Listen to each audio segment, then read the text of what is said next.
My name is Dr. Ed Lehman, and I wanted to talk to you today about something that we see frequently at our clinic.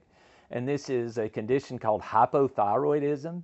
We see it much more frequently in dogs than cats. And the dogs that have this, it will be the only excuse your veterinarian can give your dog for being chubby that doesn't have anything to do with dietary consumption. So these dogs typically, they have an unusual weight gain. They're inactive. Their hair coats are sometimes dull. They don't seem quite as alert. Maybe you're a runner and you go running and the dog doesn't want to run with you anymore, and they're inexplicably gaining weight. You haven't changed the food. You don't feed table food. You measure the food consumption for your pet, and they're still getting fat.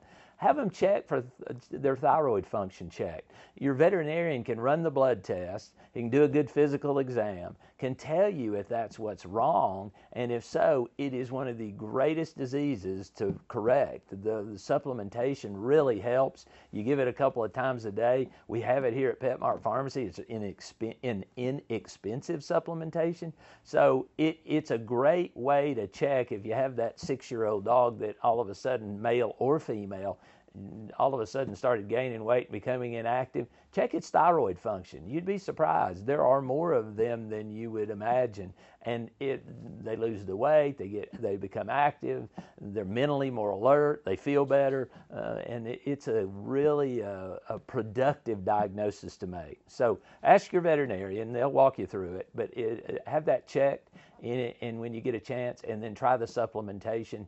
It's a great process to go through, and the dogs do really, really well.